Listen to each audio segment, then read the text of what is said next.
Welcome to another episode of What Words Are Worth. And today I got a guest that's been able to put down lyrics for a long time, consistent, worked with some of your favorite producers. Anytime he gets on a track, he makes sure that his bars are up to par, that you got to make sure your verse is up to par when you find out he's on the track with you rhyming. Put out some great work. Mad consistent, I had to go look back and listen to the catalog, and I was like, man, made me want to I need to put some more stuff out, man. So today we got on the show no other than, legend Ruste Juxx. What's up, man? What up? What up?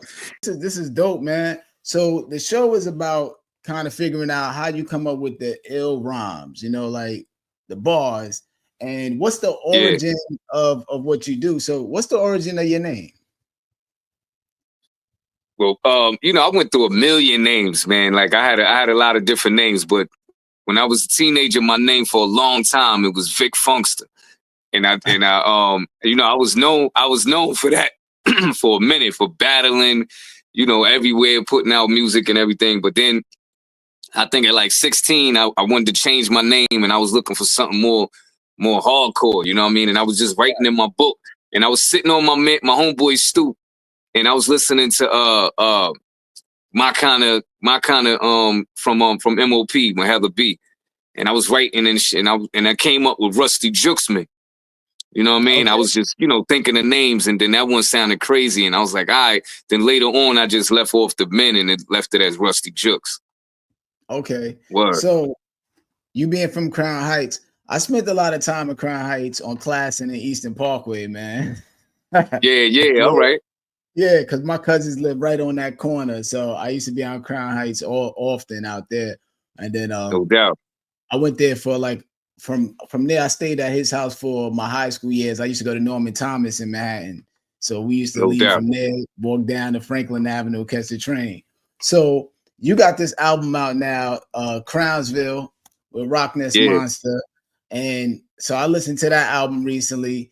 And the one thing that's always dope about you is, one, I gotta mention you got a fire voice, because not everybody got the good voice. Looking. The voice is like is a big thing, right? Like everybody can rhyme, but you gotta kind of find your voice sometimes, right? So throughout the time rhyming, right?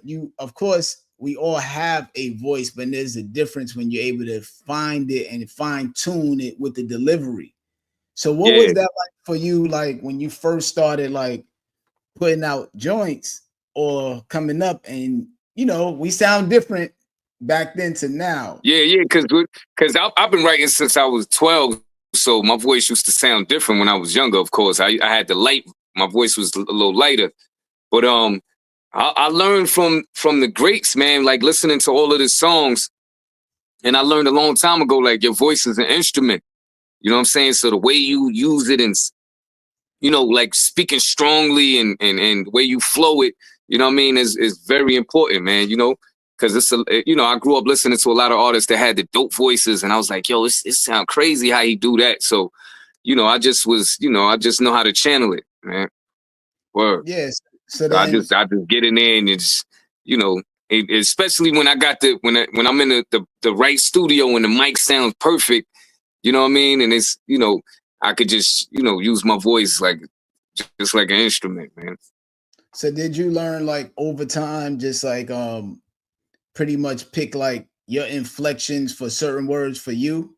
Because some people say certain things, especially like mentioning like rock. Rock can say a certain word and he knows, and like he knows when to. It's like driving the car. He know when to turn this and that. So as you've been doing what you're doing and watching the evolution of you, when did you kind of like say it's safe to do this? Because sometimes we'd be like, nah, I'm gonna just stay in my pocket. I'm right. But with you, it sounds like you cool, you're comfortable. So what album when did you realize like you define your comfort? I think I found it like before I was putting out music officially. Like before I was like the early 90s. Because I used to be just recording albums. I had a deal with DR Period with Select Records, and you know, I had it before then. You know what I mean? I used to always I was always creating songs. So, you know, I've been had it like that. So then once I got on, it was just easier. You know what I mean? Like I learned it like the early 90s, like 94, 95, probably. So you got the album with Crownsville, the Crownsville album, and then you also got a Break It Down album with OJ, right? So Yeah. Shout out to yeah, OJ, man. yeah. Yep. So that's what was dope for me. I'm like, yo, this guy just dropped another joint. You know what I'm saying? And Like, I just and last week I just dropped the EP, man. It's called Juxx and the Jeweler, produced by see, my man another K one. Son the Jeweler. Well, So I guess what's made you realize the fact that the consistency of dropping is where we are now? You know what I'm saying? Because before it was 1 year. Some yeah, dudes like went some people, out. you can have an album out that 1 year and that's it, and they ride that whole year out. But you know what? It's not even. I've been like that my whole life, man. Like I've always been like just working. Like even when I used to be in a certain studio with a certain producer, I'd be working on something with him, and then I'd be over here working on something with somebody else. Like I never. I don't know, man. I just can't stand still. Like you know what I mean? I'm always doing something. Like even when I was creating the Crownsville album, I was creating an album with my man Skankster Rap Martyr with produced by UG. And you know that's done too. Then I started another EP with my man with Nine, the legendary Nine. So we got an Yeah, EP, and like I'm just always doing something. You know what I'm saying? And mostly now I'm always doing it because you know for the it's for the love of hip hop, but it also for the money too. You know, producers pay me. That's like one of my biggest hustles with the doing features and songs with people, and you know, or writing right. verses for people. So, you know, me being sharp, making all this music is, you know, it just makes me better for all the, you know, features and everything, man. I just love staying sharp, And mentioning putting like out being content. with you being sharp, another thing when I'm listening to you too is that you know where to place a punchline if it's needed, or you know when to just rap. You know what I'm saying? Like some people always may Yeah, overdo it too much here, overdo it too much there. yeah. You have a good balance. Is that like something that's natural for you or intentional as you're writing? I think it's a little bit of both. I think it's a little bit of both. Like, cause I really, you know, I hear rappers like some rappers like I know, like, or MCs like Sean Price. I asked him before because I was like, "Yo, I said, do you like he? I think he'll write he'll think of the punchline first, and Yeah. then he'll write something to rhyme to it before that. You know what I mean? He'll because you know the punchline always coming after that. So I'll be like, "Yo, did you write it like that?" He told me, "Yeah, like he do it like that." So with me, I write the line first, and then I think of something that'll be a punchline. You know what I'm saying? Yeah, yeah. I You know know, that. sometimes like I do it like that. And you know, or sometimes, you know, I might do it the way he do it too. But you know, mostly I'm just writing it, and then I'll think of what I'm gonna come up with afterwards. And what I do is, you know, I don't like to like say the same things, same words all the time. So I always have like a mini Webster dictionary with me, and I look up words. Or now I go on Google and I find you know, I'll Google words that rhyme with, you know, if I end it with a certain word, I'll look up words that rhyme with it. And then I'll look at the words, and then I'll be like, oh, and if I don't know the definition, I'll find the definition of the word and see if I could make something that'll connect to, you know, what I'm saying. You know what I'm saying? Like Yeah, yeah, shit like yeah. that. And then it comes out better. And I never want to make it easy, like too easy for you to understand. I grew up listening to rhymes, and I used to I had to go look it up and like, yo, what he talking about? Like, you know, so I like to do that too. Yeah. Recently, speaking of like what he talking about, I recently revisited P Rock and CL Smooth because I didn't know what CL was talking about when we were younger. Yeah. See, now that we older, you Now know. that we older, I was playing Mecca and the Soul Brother, the main ingredient recently, and I was like, Yeah, okay, now I know what CL talking about because when we were younger, I would say, let's say 20 or 15 or whatever, yo, these people are like in their 20s already, like Right, men, men rhyming about life stuff that I'm loving. We digging the beat of it. So we like, yo, he sound dope on that beat. But like, I had to go back. I was like, yo, what's CL talking about? Now I listen to him like, now I'm in that mind frame of CL at 25 rapping to me when I'm just barely getting in the 20. So that's one of those albums I had to read because I always felt like I didn't know. And you still loved it then, but now you even appreciate even more. Like, oh shit, now you could really say it with feeling like, yo, you know what I'm saying? Yeah. So I think that might be something I might have to kind of figure out. Like, what's another album that came out around that time? Somebody I knew they were dope because of the music sounded dope, but I didn't really grasp the message. But it was wild because I had to go back to CL because even when I was younger, I felt that way. So I got a question about how do you do it today? You paper, pen, computer, Yo, phone? I never stopped with the pen and pad. Never. You know what my thing is? I would be mad as hell if I write something in my phone or on the tablet and I lose it. You know what I mean? That'll destroy. I'll be like, oh my God. Like, so I always write it on my pen and I'm always pen and pad. And I get in the booth and I just hold my paper and I say it. Like, I get it. Everybody that do it with the phone, it's cool, but I just don't trust it. I never trust it. You know what I mean? Have you tried the writing in your head and anything like that? Nah, because the way I write, I'm not gonna remember certain things like that because the way I write, you know what I mean? I don't think I would. It's better for me to write it down because if I don't know if I would have to be saying it over and over and over to really catch it. You know what I mean? Like, so and I don't want to lose it. That's another thing too. I don't want to lose it without I gotta write it down. I've been kind of like advocating everybody to get their rhymes into the computer just on the basis of our rhymes are becoming the future's poetry books for the library. Right. So I've been like, once you get a chance, put it into that computer because now that's I think eventually there'll be a library section of just hip hop poetry. And you go in there and be like, yo, let me check out this Ruste Juxx joint. You know what I'm saying? Yeah. Read all those volumes and be like, yo, Ruste Juxx is hell. You know what I'm saying? So man, we never know because look, right now we sit here and we'll be on the internet and they'll play somebody will put a post up with some old lyrics, even for R&B songs or something, and we'll be like, damn, they were saying that back then. Right. You know what I mean? That blows my mind. Like, and it'd be artists that maybe they wasn't big at that time, but they was dope. You know what I mean? And I still appreciate it, man. So yeah, man, you never know how it's gonna get. All of this, everything that we doing right now, we making history, man.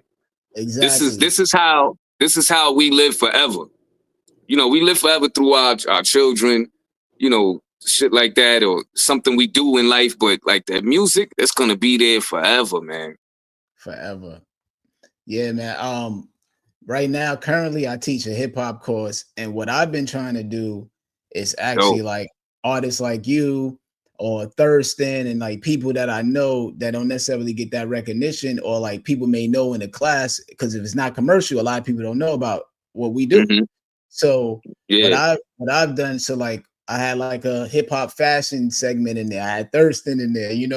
If I have a certain other section in there, I'll mention an artist like you. Like I'll mention like some of the greats that we know, but then I'll also mention artists like you because it's like people need to know, like, yo, there's other dope artists. It's not just who you align with right there on the commercial world, right? Because the people that are learning now, they're coming into this fresh because now the hip hop's been celebrated. People want to put it in schools, teach people. But I'm like, but this not just teach the commercial artists though. Let's teach about You know what I'm saying? You gotta dig deeper, man. If you're a real hip hop head, the underground is where it's at. And sometimes when you say the underground to people, it deters them. Like they like underground, like it sound like nobody knows you, but that's totally not it. Like, I've been all around the world. I've been touring to Australia, Japan, all over Europe, Canada, America, like everywhere. You know what I'm saying? So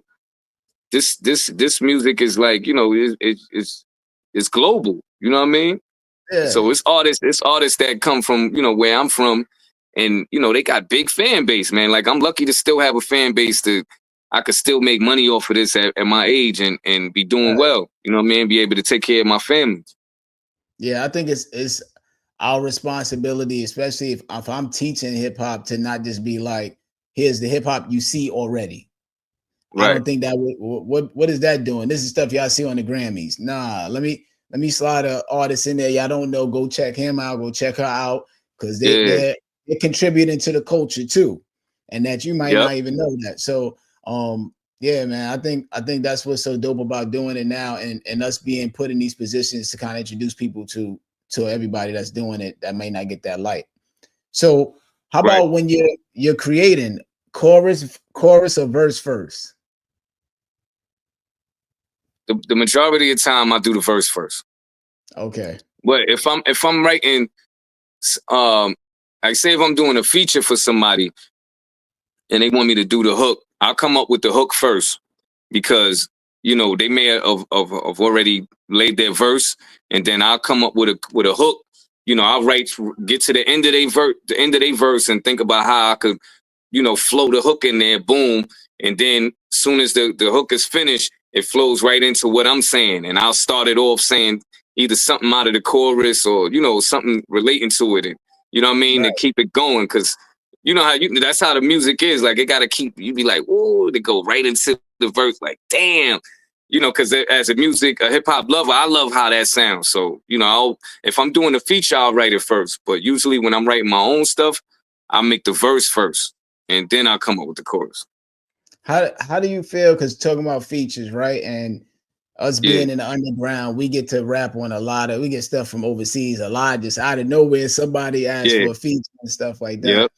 What's your feeling on when you get a beat and somebody gives you a direction ahead of time? Do you prefer that you come up with the idea, or you don't mind if they give you that direction ahead of time? Nah, I like when they give me the direction, because now I don't, you know, because some people, you know, they might hear you and they want the norm. You know what I mean? Like they want me to just give them a hard body verse and, you know, stuff like that. But I love because I'm an MC, man, so I like to talk about a lot of things. So now that you give me a concept, I could kill it. You know what I'm saying? And really go in on what you're saying. And I do it like it's a project for school. You know what I'm saying? I did a song called Black Hole. And I just talked about everything that a black hole does, and you know what I mean, and how it, you know, is in the universe, and I mean in the solar system. Like, you know, I love the concept, so I could just go in on it, man. Especially, you know, some people give you a concept, but it'd be so crazy. You'd be like, "What are you saying?" Like, but sometimes they give you, You'd be like, "What the hell? What type of concept is this?" But sometimes I like the concepts. Yeah, sometimes we gotta veto a concept if it's coming to left field. I'll be like, I don't hear that on this, you know. Let me just see if you dig what I'm, come up with. So I like it though. With your writing style, man. So for me listening to your writing style, I feel it's very straightforward. Like you're not trying to get too complex, overly complex for somebody, but you're making it that it's still clever. It still has the substance to it. It's still hard hitting. It still has everything that an MC has within himself. So as far as how would you define your writing style to somebody, you know? I call it hard body hip hop. You know what I mean? With my voice and with my the cadence and how I deliver it. It's hard body hip hop, and I named one of my albums that. You know what I mean? I got an album with my man Kaio Itachi called Hard Body Hip Hop, and that's in my email. You know what I mean? So that's my whole style. Like no matter what I'm talking about, even if like I got a new single out now called My Radio, and I'm just paying homage to all of the artists that I came up listening to, or you know, not all of them, but most of them. And you know, I still deliver it hard, even though it's on a smooth beat. it's the way I do it. You know what I'm saying? It's just hard body. Yeah, and like I said earlier, with the delivery, the voice, you got to be added more onto the list of the voices. That's what I think. When Yeah, people mention the guru voice, like there's certain people no voice doubt, that we got to list. We got to add you onto that list. So no how doubt, about man. writing in the studio? I know earlier you mentioned like being in the studio writing or at home. What's your preference with it? Do you prefer to like write the joint at home and then go to the studio, or you like the studio everything? All right, like I like if it's my song, I'll write it at home before I get Okay. there, because when I'm paying for the studio time, I don't wanna waste no time when I'm there. You know what I'm saying? Like I just want to get there. I want to make sure I write everything. If I'm gonna do 2-3 songs, I make sure I got everything on point. Right. So when I get in there, I got time to lay everything down and then go over it and see what I need to change or add. But if it's for a feature, I go there and knock it out there. I could write. I'm good at writing on the spot. So, even though, and they got the time already, and I don't take that long. Like if I know we in there for a certain amount of time, I'm not going to take as long as I would at home. Like some days I sit on a verse for 2-3 days, or or a day, you know what I mean? But if I know we in there from 2 to 3, from 2 to 5, I'm gonna get it done in that time, you know what I mean? So I write it on the spot like that. So then kind of like taking it to like because I love asking this too, because you've been through every realm and spectrum of it. What's it like when you have to write a rhyme and it's not within the time frame that somebody might say, yo, I got money right now, but it got to be done right now, versus that time of having when you usually go home? How do you Nah, feel about when I do it. I knock it out. Yo, it yeah, was amazing one time. I was in Spain or somewhere, and they wanted me to do like a whole project, and I was in there like this, fire on the page, like it was right, just coming. And I was nervous, like, damn, I don't want to write fast and it don't be my illest shit. And yeah, just because I'm getting paid for it. But when I started, it was just going, and I was just like, all right. I did that when I'm like, all right, I'm going. This should sound dope. Yo, I guess I work good under pressure. You know what I'm saying? yeah, because that's what I was wondering, because there's that time alone when you have your own time, you're more Yeah, critical. You got time to be critical of the verse. You can be like, right. that. But when you get in those situations, which happens a lot overseas touring, Yeah, you could just finish a show, get off stage, somebody got and something for I've you. done that. I've done that. I did that You know, I, recently when I was in the UK. And as soon as I came out, I got into the car with the dudes, and we went over to the studio, and he had his verse already done, and I just went right in, boom. And then I was like, all right, you can call me an Uber back to yeah, the hotel. yeah. I Word. always find that same thought like you're having of, did I sacrifice what I would have wrote if I had the time? But then you listen back Yeah. and you go like, I can live with it. That's kind of how I leave Yeah, it too in that it rhyme. still came out dope. They were satisfied, and I was like, all right, bet, we good. So do you prefer to write to the beat or use rhymes you already got? When I first started rhyming, I was always writing without a beat.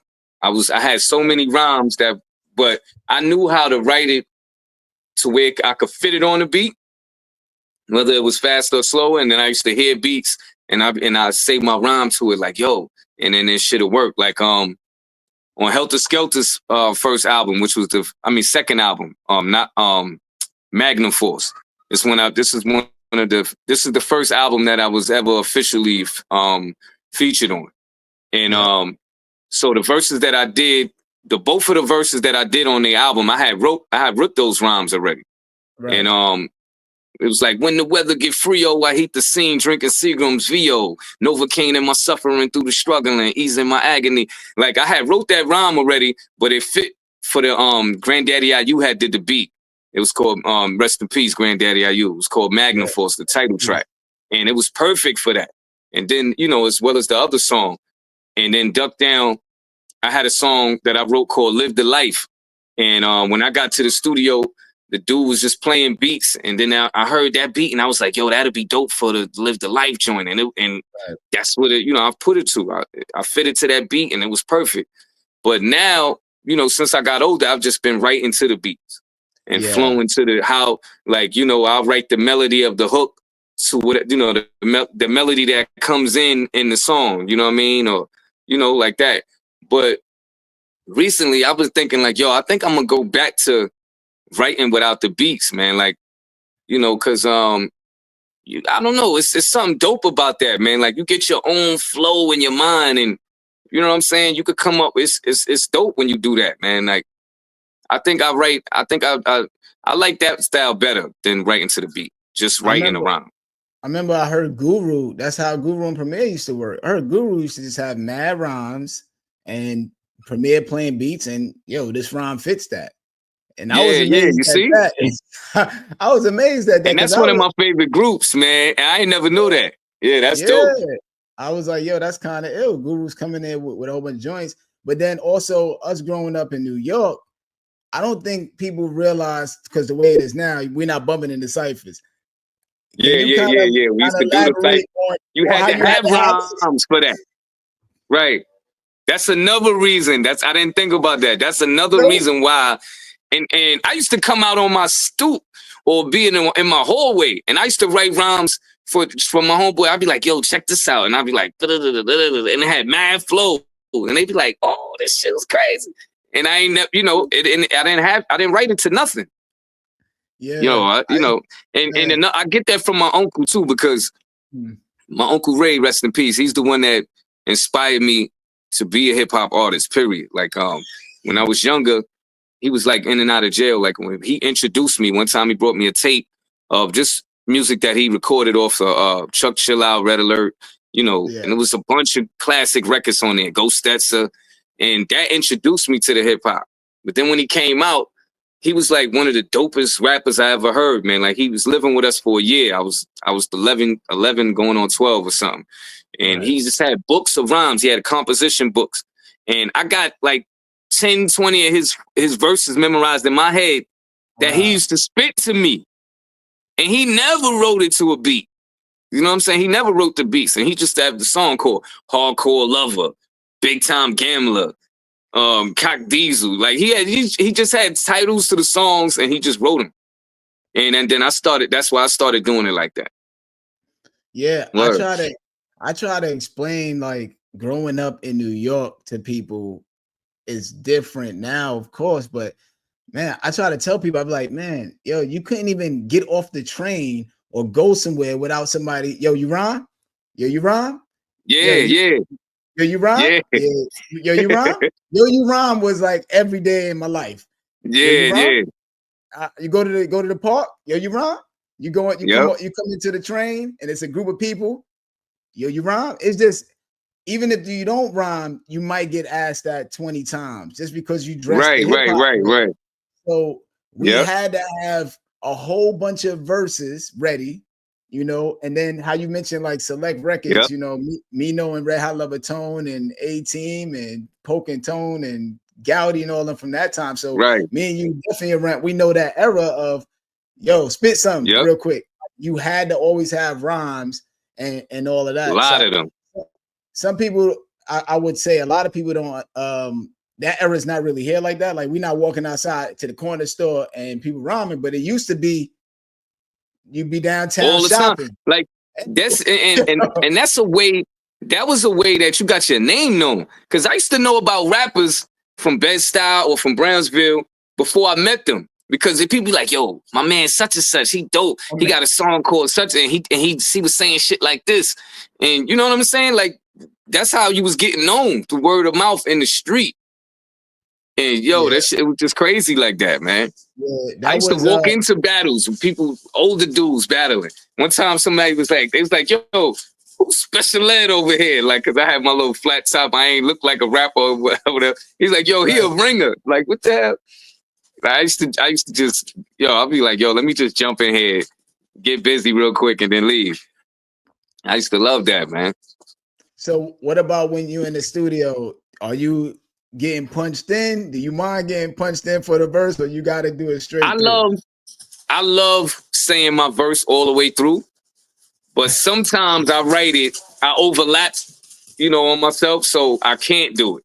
Like I'll be saying something with ten in the center, like I'll write it like that. So I gotta stop it at one point and then come in with the overlap because I can't, Oh, you you can't do it. But I love writing it to where I could just say it all the way through. I like sending my verses just like, bam, this is the verse, the acapella verse, and then here come the ad libs. You know what I mean? The ad lib track.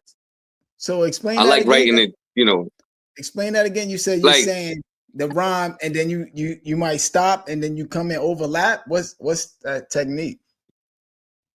Like if let me try. Damn, I'm trying to think of what's a rhyme that I did that. Damn, I think I don't got my paper with me. Like when you write in a rhyme, and it's in the pocket of the beat, right? But then the next bar, you have to rhyme over what you're saying to be on point with the beat again. Like, you know what I mean? Like you have to rhyme over what you're saying and flow it into it. Like, so when I start with that bar, I have to pause from, I have to leave it at the, where I last rhymed at, and then I have to punch in to do it like that. You know what I mean? Yeah. Yep. I got what you're saying. But yeah, you know what I'm saying? Like, and I have to flow it into that. Like, yo, damn, I was trying to think of a verse so I could just say that, but I can't think of one right now. But yeah, man. But usually I just write it. I write it so I could just say it straight through. Yeah, I like asking this question because I've been learning so many. Man, I've spoken to so many people so far, and the techniques that everybody's doing, I'm like, man, you never know. So like, Superstition, he puts like the snare on top of the letter or the word, so he know that's where that word begins. When he's writing on his paper, he puts snare. So because sometimes you could jump in the score, or you could jump, so they actually a label. I start on the snare because sometimes you can come back to a beat, you had the rhyme, but you don't remember like where how I came in and how I floated. Yeah. What I do? What I do is when I make I always do this on my paper. Like, I got my book right here. Like, I write my rhymes, right? A 16, I always put 8. I don't know if you wait. I always put 8 lines on the paper. I skip a line. Like, it's a line here, I put a line. Skip a line, it's a line. And that's how I know it's 16, because I got 8 of these lines. You know what I'm saying? And then I just fill them in like that. To make sure. That's how, because when I first used to rap, I used to just write with straight paper and but now I got, I put it so now I know this is the end of the 16, man. And then if I'm doing a 24, I just keep doing it, like, you know what I mean? Every other line.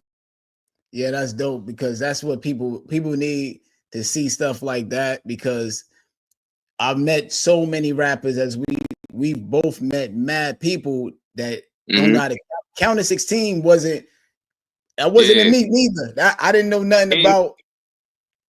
You know how I learned how to do it? Because I used to listen to verses from songs, and when I knew when the verse was ending, I used to be like, all right, so he's ending, and then I'd be like, all right, he about to end it. Bam. And I'd be like, all right. So I used to write in my head, and I used to, count it myself. You know what I mean? Like, I used to be thinking like, all right, this is where it's going to end. Boom. And then I used to be like, that's the 16. You know what I mean? But to make sure, that's why I was doing the lines. So I know that's, you know what I mean? Exactly a 16. So you wrote this song, the Black Hole song. So the storytelling aspect of hip hop, how important is it for you to show that aspect of it? Because I know you straight MC, when you get on there, like, it's dope hearing you rap, but I think it's even doper when people get to say, yo, did you hear the Black Hole joint? Did you hear this other joint when he rapped about this? Like, those songs go further for us type of MCs. I love those type of joints. Like, and like storytelling songs that like the personal ones, they like my best work, man. You know what I mean? Because it's really coming from the heart. I'm telling the truth, and I'm trying to show you exactly how it happened, like, point by point and everything. Like, recently I did a song about my kids, and somebody gave me the concept because I did a song for somebody, but I rhymed about my oldest son first in the first verse, then my middle son, and then my daughter.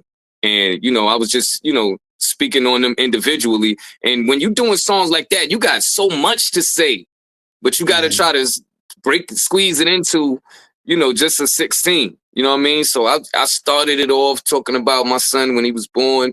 My son Boogie, when he was born, when my sister passed away, and how I felt at the time, and you know what I mean. Then I went on to how he grew up and how he's doing so well in school, and you know what I mean, to where he is now. Like, so it's ill, man. I love writing songs like that.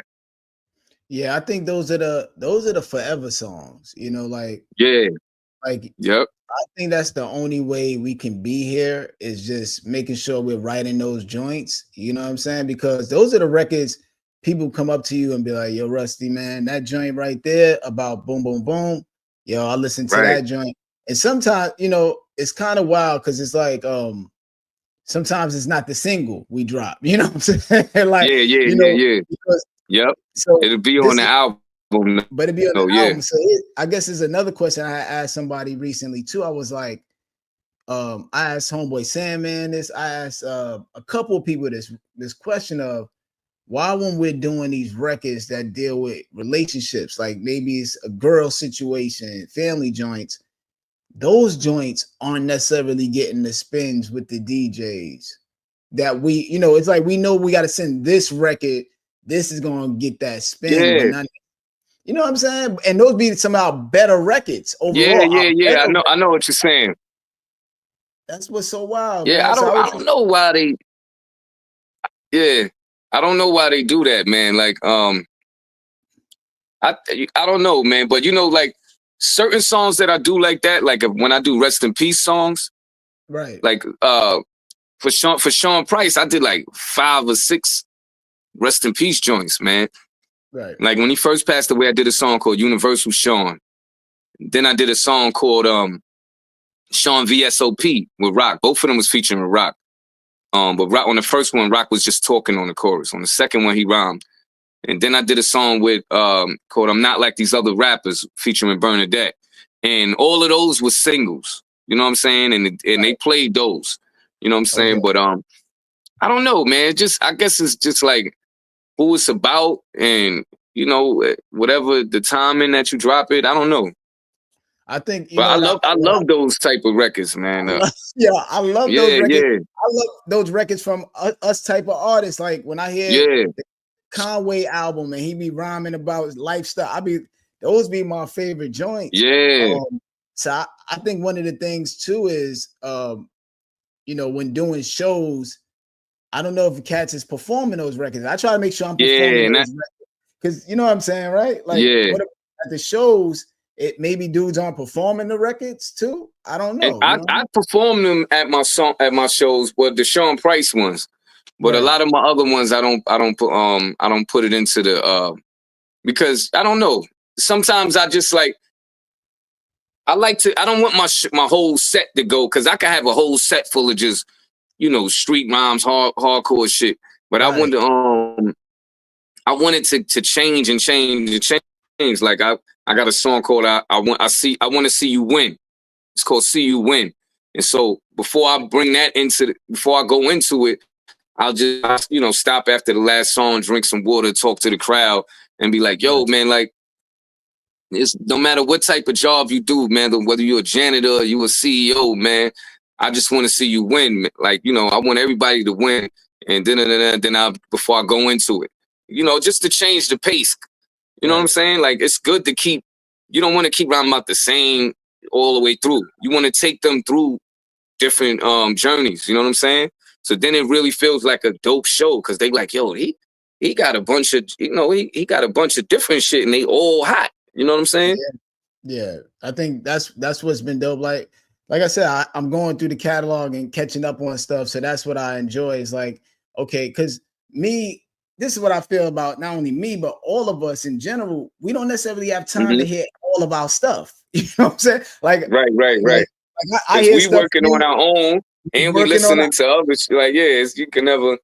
Right. So like, luckily it got the gram, so I'm able to stay up to date more on what you drop through the gram. Because it comes through the gram. Oh, okay, got something. Let me go check that out. Let me go check that out. But like Yeah, overall, everybody's working on their own stuff and so on and so forth. So it's always dope to go back and be like, yo, I like that joint rhyme like that. I didn't even know he rhyme about stuff like that. I didn't even know, yeah, you know what I'm saying? So it's dope. yeah, yeah.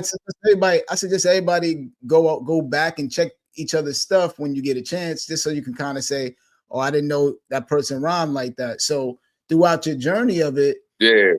what have you found to be your purpose of rhyming? You know what I'm saying? Like, I think I learned over time, I became like a storyteller to people. So that was been kind of my call and understanding that journey of it.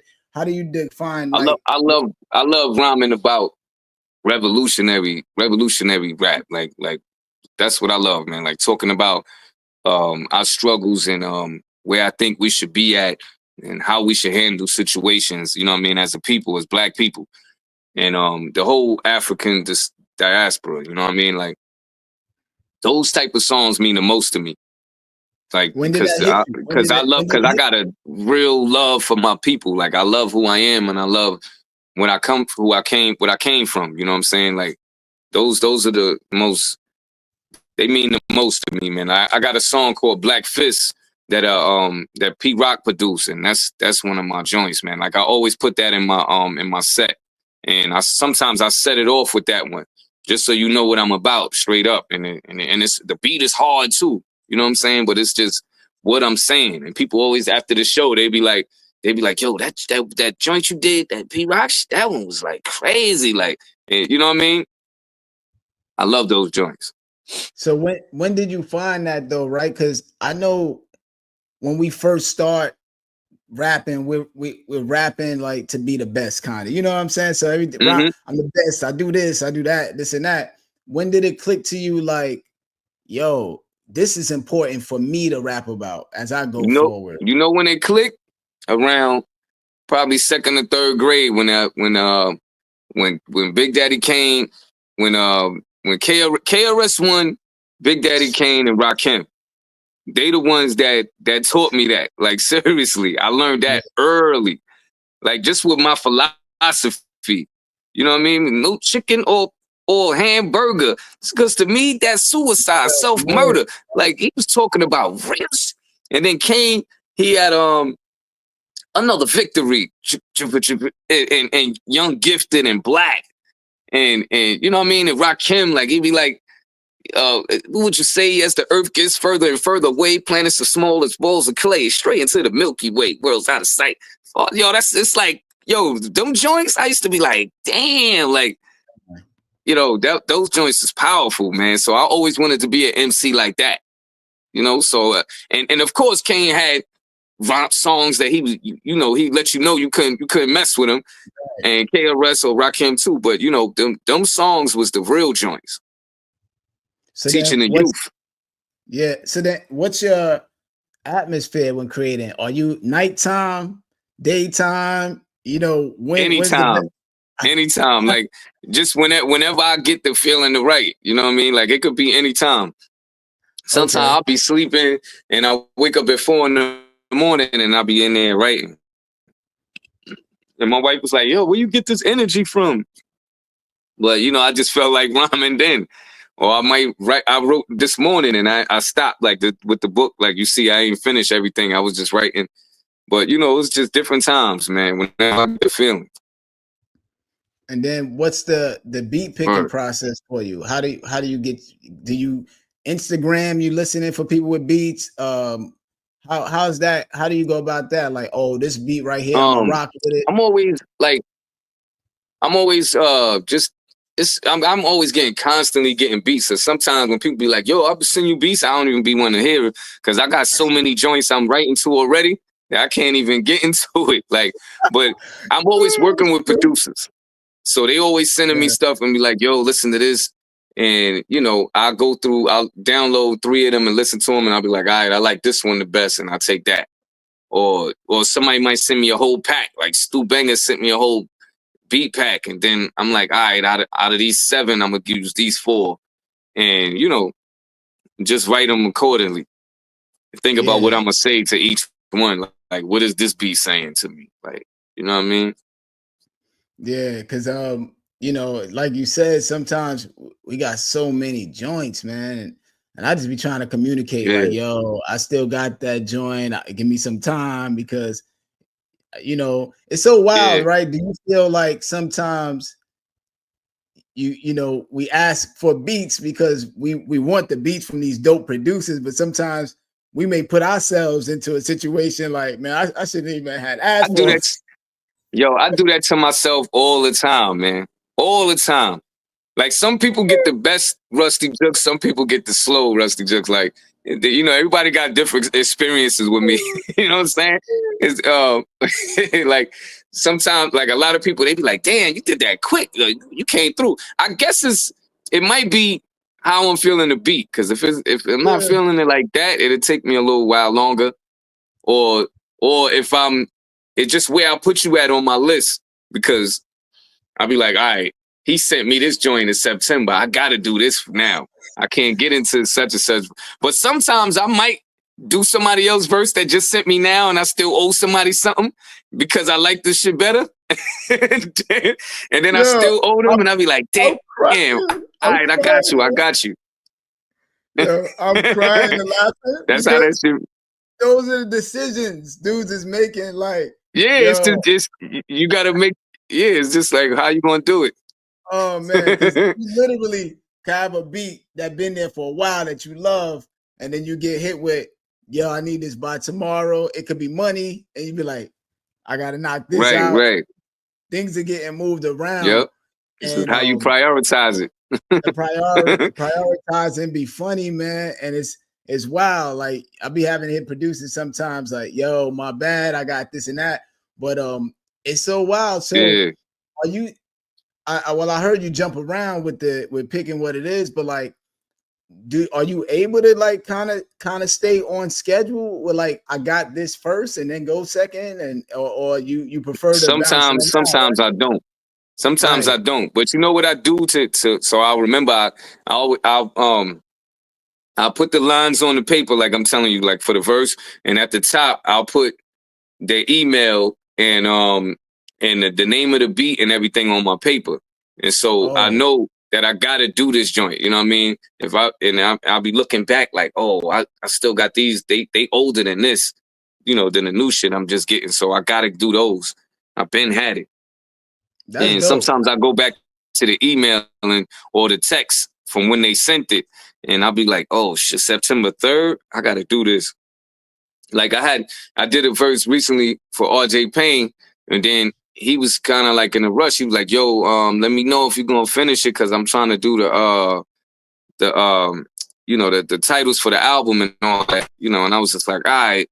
And I had like 4 or 5 people ahead of him, and then I just knocked it out, and he won 24. So I had to really, you know, focus in, knock that out, and now I could get back into the other joints.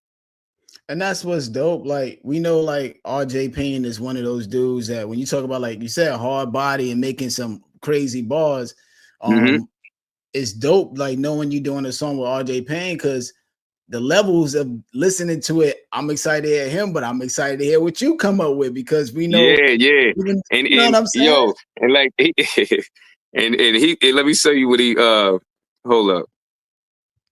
And then when you know, it's an artist like that that's so ill with the rhymes. And when you hear the when he hit me back, I'm like, yo, all foul sent, right? Wait, I couldn't get into it. I was like, all foul sent. And then he was like, all right, thank you, King. Then he's like, hey, yo, bruh. that verse is fucking amazing. Wow. Then he got the face like this, like, you know what I mean? He's like, yo, if you ever need me, I got you covered, no problem. Like, you know what I mean? That's how you know he like, yes. You know what I mean? That shit crazy. You know, it's so it's dope. I love stuff like that, because on the basis of everybody sharing their audiences, one, right?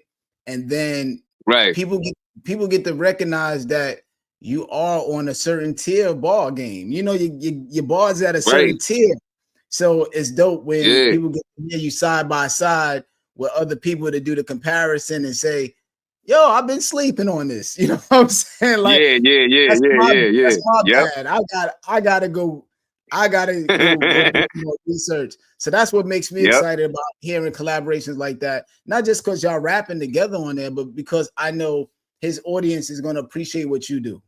So Yep. that's why I get And excited we for it. totally different. Like our style is totally different. Like it was just, but it's still two dope MCs, you know what I mean?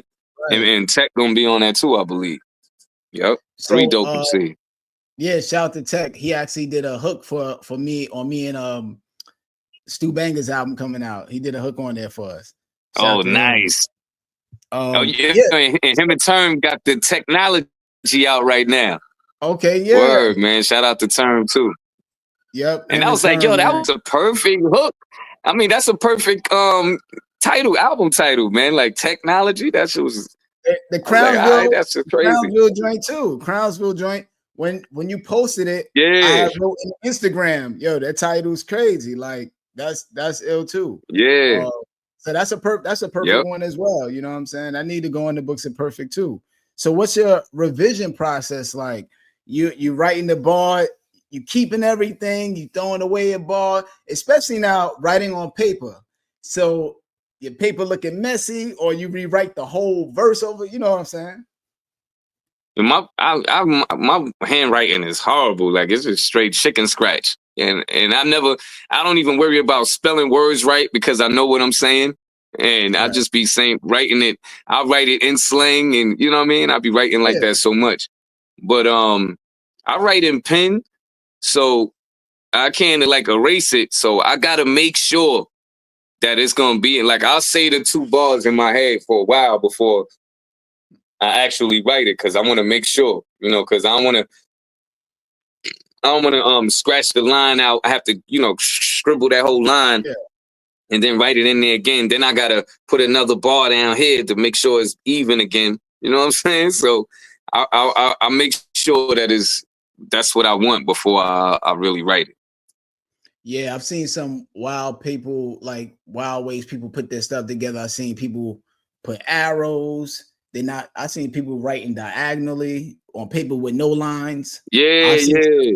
Yeah, man. So it's dope. Like what you showed I heard earlier. how Nas say he write it is crazy too. Like how he write it and he skip lines, and it's just weird. Like everybody got their own shit. Everybody got their own process. So do you And feel some people got different ways they record. Like I've done a few joints with Fame, but somebody was telling me, a producer was telling me like, yo, like when he records, he do it line for line.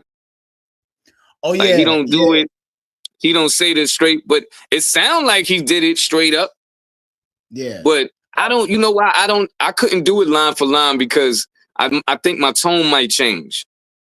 Like I don't, it's sometimes it's harder to keep that same tone. Like, you know what I mean? I might be higher in the next time or the third, or but some people, that's how they write. Everybody, they mind work different. I mean, no, that's how they record. I mean, Hezekiah, he does the one line. He does line for line. He say he started that.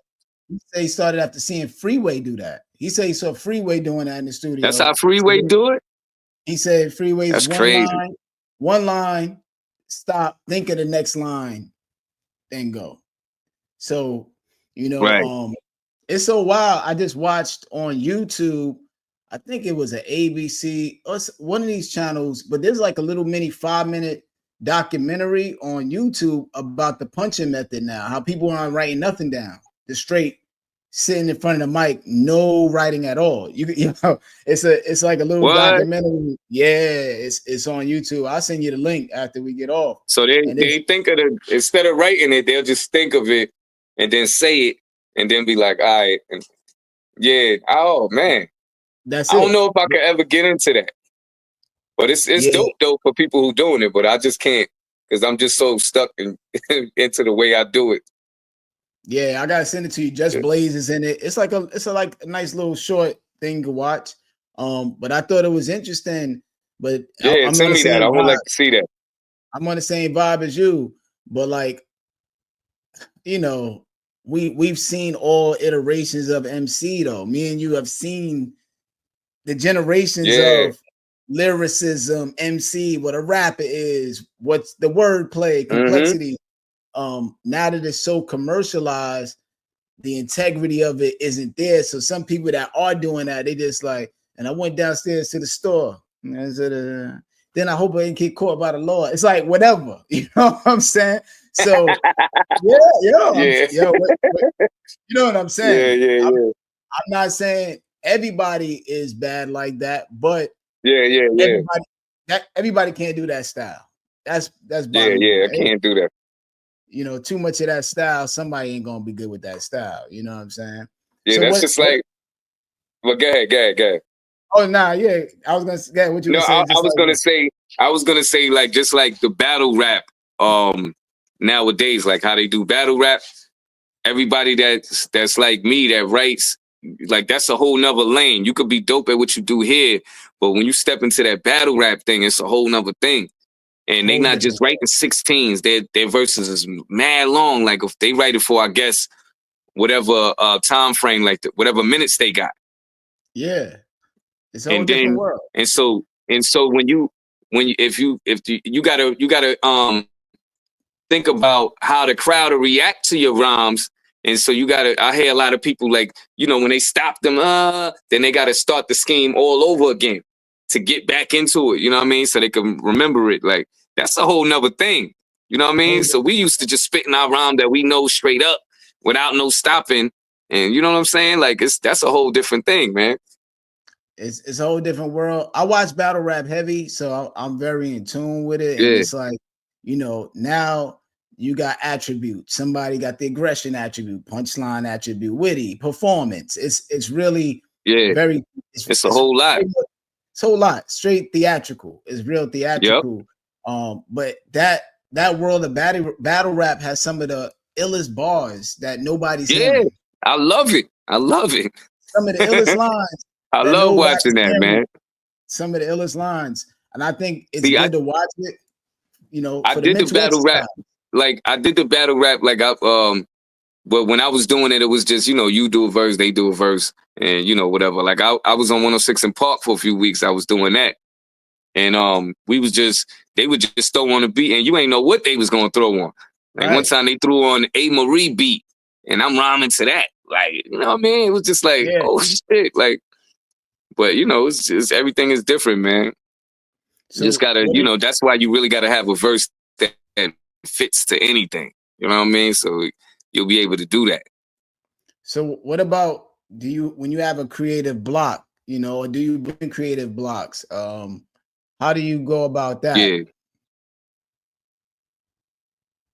I just wait out, man. Because there's nothing I could do. There's nothing I could do I don't want to force nothing. So, you know, I just, you know, and sometimes just in life, something to come up or something to happen. And then you be like, oh, now I'm glad I heard that. Or I'm glad I heard that word. So now I'm going to use that in my rhyme. I'm going to say it like this.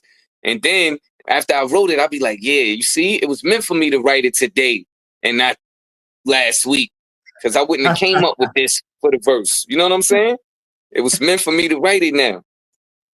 Word. So I always get like, to me, I'm more of like understanding the mood of writing. Like sometimes to me, I think it could be a mood, but then also I've learned from this being in the business, sometimes it's the incentive, you know, like you could be in a writer's block, but so much until that check is in your face. You know what I'm saying? Right. Yep. Yeah, that's it too. You know what I'm saying? So you gotta make it happen.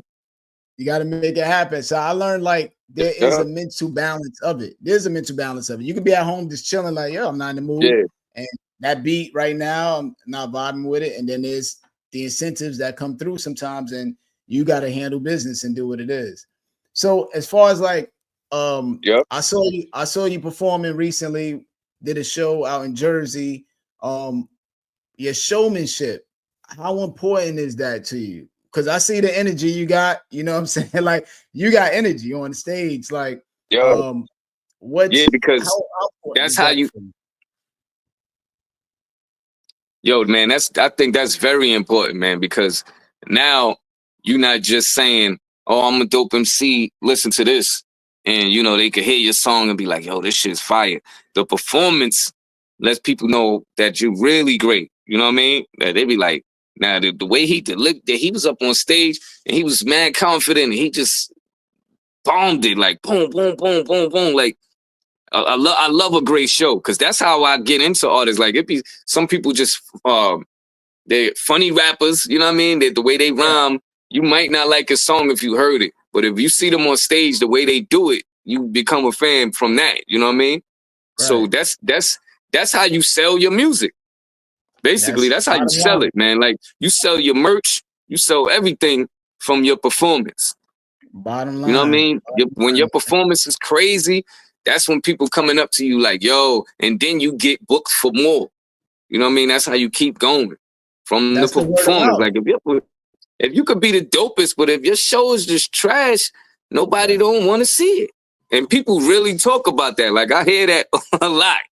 You could be a legend, but people don't like your show. They ain't coming out, man. I want people at my shows, so you know what I mean. So I gotta kill it, man. How do you stay motivated? What keeps you motivated? Because that's what if I had to like add a definition like to your name and define you or a synonym, I would say motivated. Like I went back and anytime I scroll through, I'm scrolling another album, like, and then we're talking here and you're like, yeah, I got this other one done. I just dropped one last week. So what's the motivation that when you wake up with yourself, you're like, I gotta rhyme because boom. A lot of times it's like up and down. A lot of times it's for the love, like because I got a lot of artists, friends or associates that I'll do something free for. And so I'll be like, I'm doing it for the love right now. But most of the time it's for the money. Because I'm getting paid to do it and I got things to do. I'm a family man. I got my wife and kids. And so everything is money. Everything is money. You know what I mean? It's not all about the money, but it's about the money too. You know what I'm saying? Yeah. So I'm always like, I gotta, I can't just I can't sit here and be broke. I gotta keep going.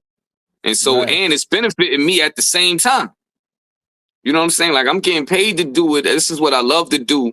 So I'm gonna make something dope, and then when I do it, I shoot videos too. So I'll be like, yo, I'll be juicing somebody, whoever I'm featuring on, like until they be like, all right, now we good now. You know what I mean? Like I'll be like, yo, I did the verse for you. Now I'm gonna shoot the video, and if you want me to perform it such and such, you gotta pay me this amount or whatever.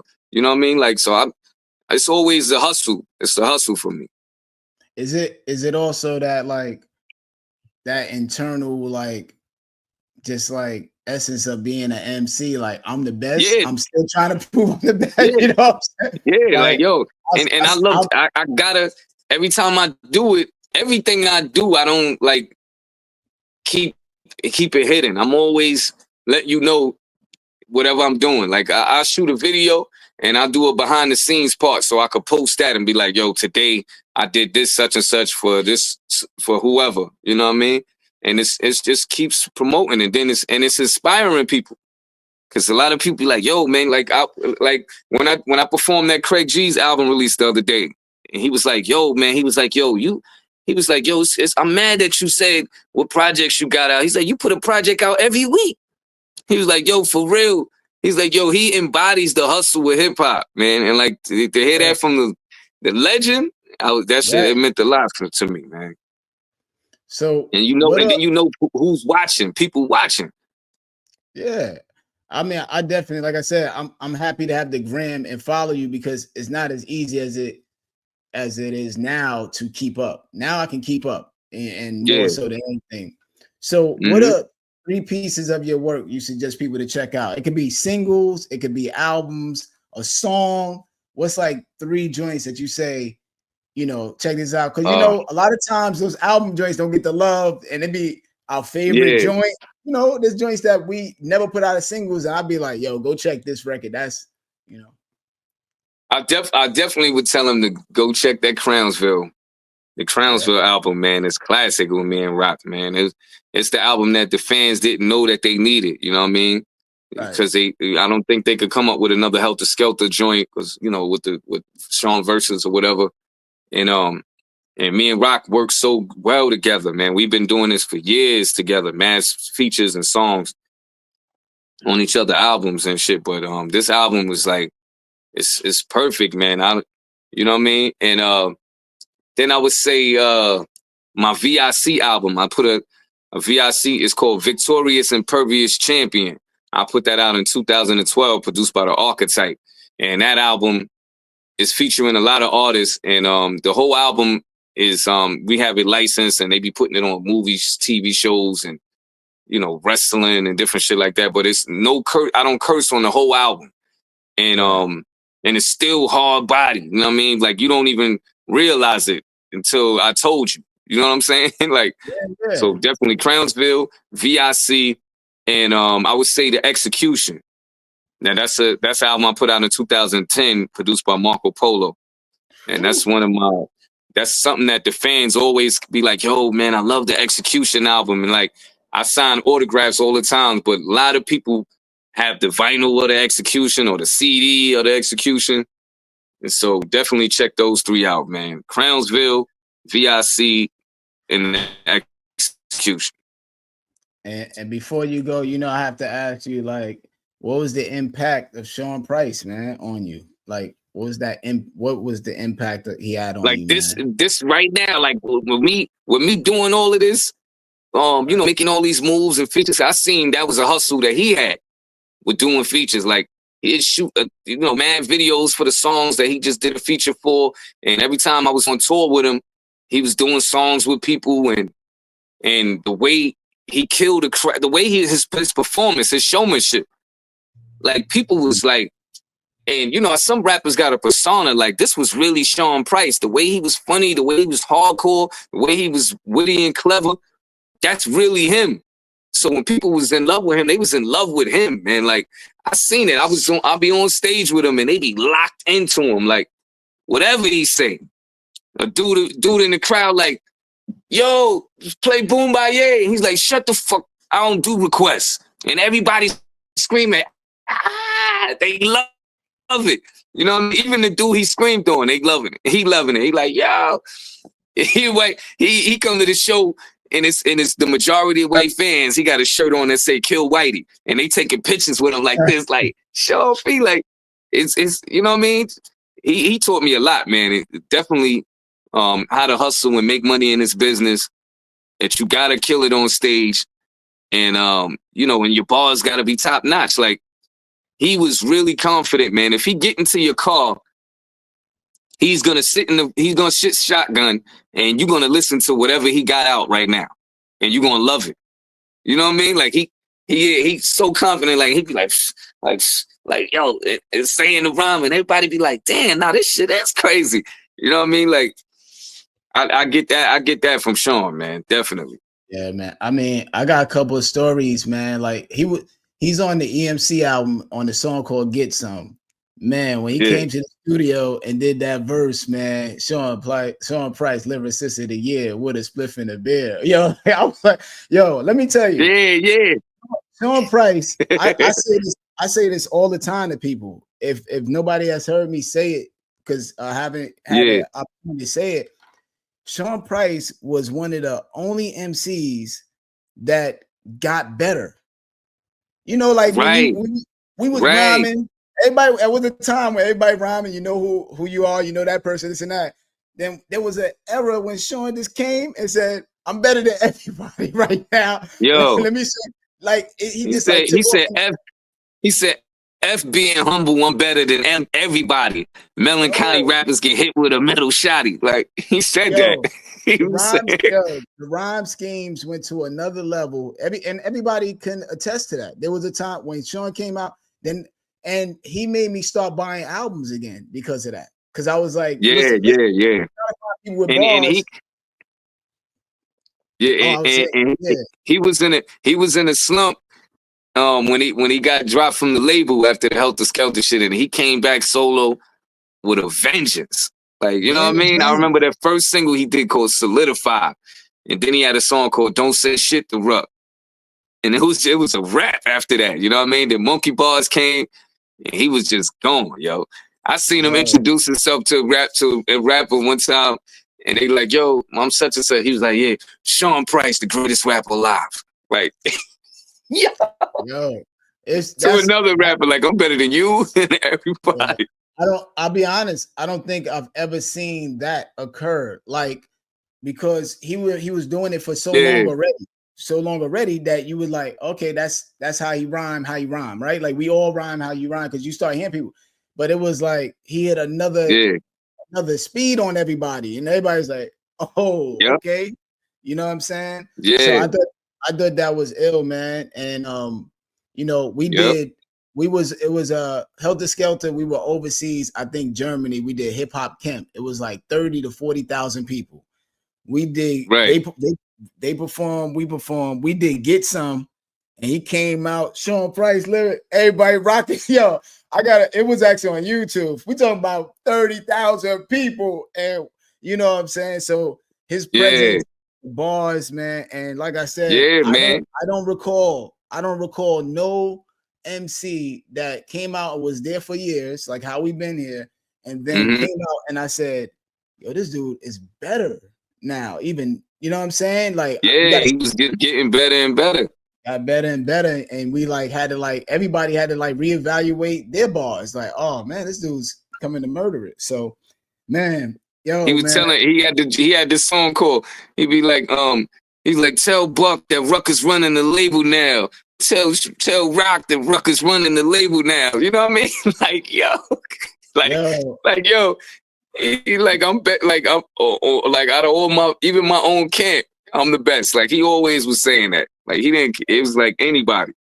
I'm in the hotel, and you gotta respect it because that's, you know, MC. You gotta be the best at what you're doing, man. You gotta know that. You can't just be thinking it.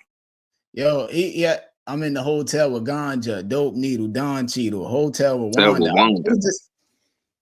It elevated it, man. So let people know your social media handles. So, you know. Yo, all right, on Twitter, I guess they call it X now. It's Ruste Juxx 357. Facebook / Ruste Juxx, and it's RUSTE JUXX.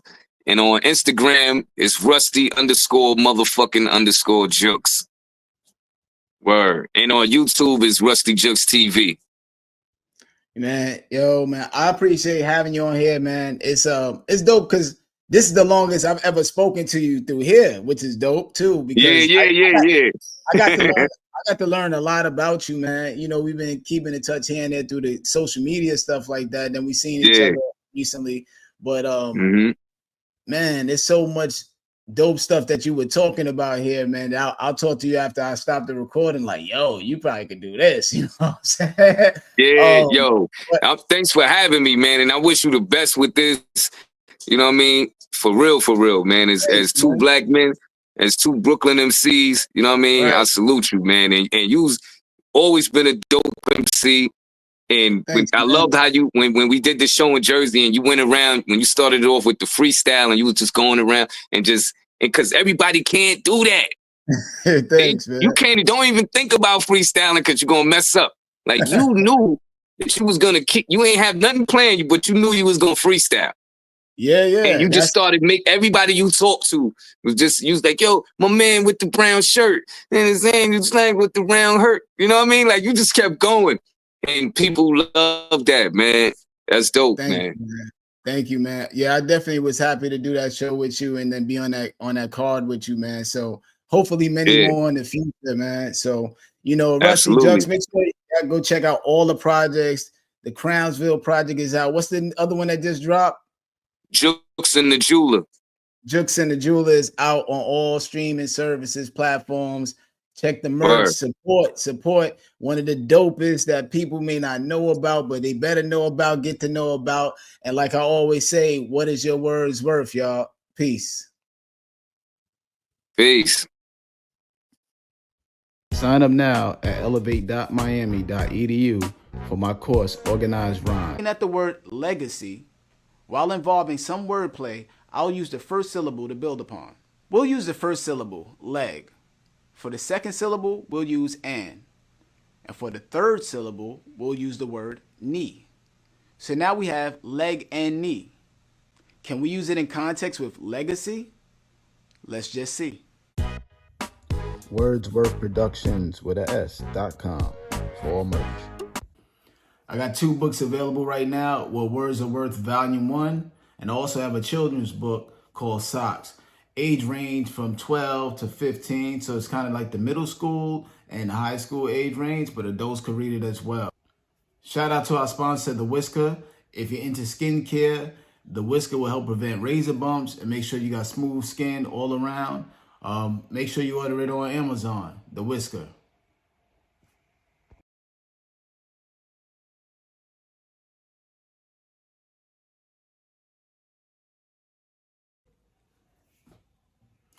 Make sure you check out Wordsworth-Productions.com.